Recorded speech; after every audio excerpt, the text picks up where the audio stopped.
Seseorang yang bernama Thabit. Tidak ada orang yang, atau mungkin sedikit orang yang mengenal siapa itu Thabit. Kali ini Anda akan dengar di khutbah Jumat ini siapa orang ini.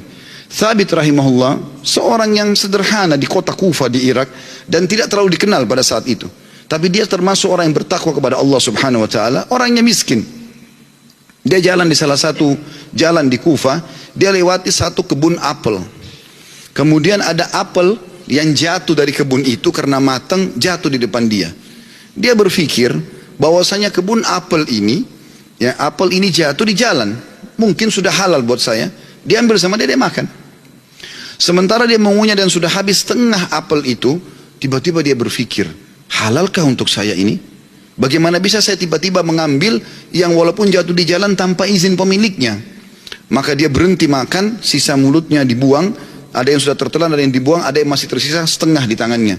Lalu dia segera dengan ketakutan masuk ke dalam kebun tersebut mencari. Dia temukan ada sebuah rumah gubuk, lalu dia berkata, apakah Anda pemilik kebun ini? Dia mengatakan, bukan. Pemilik kebun ini jaraknya 1 hari dari sini. Kata orang penjaga kebunnya, kenapa? Dia bilang, saya tadi mendapatkan apel jatuh di sini, kemudian saya makan setengahnya. Saya pikir karena jatuh di jalan, mungkin halal buat saya. Tapi tiba-tiba saya ketakutan sekali. Takut Allah hisab dengan apel ini. Tolong Anda halalkan. Kata pemilik kebunnya, atau penjaga kebun pun, karena dia bertakwa sama Allah, dia nggak langsung main halalin. Dia mengatakan, sungguh tidak ada di tangan saya wenan itu. Pemilik kebun ada 1 hari dari sini. Kata Thabit rahimahullah, demi Allah saya akan datang ke sana. Jalan sehari semalam jalan kaki hanya untuk mencari kehalalan setengah apel yang sudah dia makan. Karena takutnya dihisab hari kiamat. Begitu dia datang ketemu sama pemilik kebun itu, kemudian pemilik kebun itu ditanya sama dia, Thabit bertanya, apakah Anda pemilik kebun yang ada di sini dan di situ? Dia mengatakan iya. Dia bilang, saya jauh-jauh datang sehari semalam perjalanan karena kemarin kejadiannya begini. Saya temukan ada apel jatuh satu dari pohon Anda di jalanan, lalu saya memakannya karena saya lapar. Kemudian saya tiba-tiba ketakutan pada saya sudah makan setengah. Setengahnya sudah ada, sebagian saya makan, sebagian sudah saya buang, ini setengahnya tersisa. Walaupun sudah busuk saya tetap bawa. Tolong halalkan.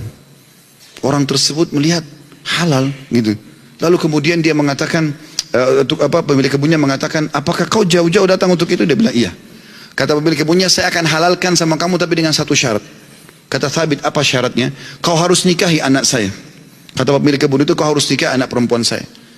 Tapi kau perlu tahu sebelum kau nikahi, anak saya itu tuli, nggak bisa mendengar, bisu nggak bisa ngomong, buta nggak bisa melihat, dan lumpuh nggak bisa bergerak. Kata Thabit rahimahullah, dalam kisah ini saya pun berpikir pada saat itu, kalau memang untuk menghalalkan setengah apel yang saya makan dan saya lepas hisab hari kiamat dengan cara menikahi wanita yang buta, tuli, ya, bisu, juga lumpuh ini, maka saya akan melakukannya. Maka kata Thabit rahimahullah, orang itu tidak tunggu waktu, dia langsung panggil 2 orang saksi, dia minta, ya, atau dia mengatakan, saya nikahkan kau sama anak perempuan saya Fulana binti Fulana, lalu menikahlah dia. Kata Thabit, lalu saya disuruh masuk ke ruangan untuk bertemu dengan istri saya. Terjadi sesuatu yang unik, begitu saya masuk ke dalam kamar tersebut, kamar itu sangat indah dan bersih. Lalu saya mengatakan, Assalamualaikum warahmatullahi wabarakatuh. Saya kaget, istri saya menjawab salam. Bukankah tadi dikatakan dia bisu?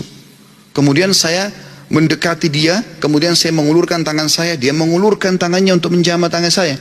Bukankah tadi ayahnya mengatakan dia adalah orang yang lumpuh? Kemudian pada saat saya salam, dia menjawab, berarti dia mendengarnya, berarti dia bukan tuli. Lalu saya mengatakan, tadi waktu saya ditawarkan nikah sama ayahmu, dikatakan kau itu buta, kau itu tuli, kau itu bisu, kau itu lumpuh. Tapi kau bisa jawab dan dengar salam saya, kau jamah tangan saya. Bagaimana penjelasannya? Kata perempuan tersebut, benar perkataan ayah saya. Mata saya memang buta karena selama ini saya belum pernah melihat sesuatu yang haram. Saya buta dari yang haram. Telinga saya tuli dari sesuatu yang haram, karena sampai detik ini belum pernah telinga saya dengar yang haram.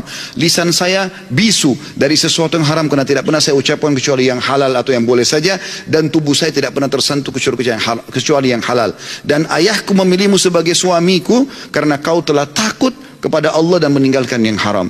Apa yang terjadi teman-teman? Kata Thabit, saya pada saat membuka tirai penutup wajah perempuan tersebut, saya temukan perempuan itu orang yang paling cantik, orang yang paling salihah, bahkan menghafal kitabullah. Dan subhanallah, dari keberkahan pernikahan yang meninggalkan yang haram itu, lahir seorang ulama muslimin, Abu Hanifah rahimahullah, salah satu ulama dari 4 madhab yang hampir seluruh Eropa, Turki, bahkan India dan Pakistan menggunakan madhabnya. Lahir dari seorang Thabit, masyarakat biasa yang meninggalkan sepotong apel yang haram.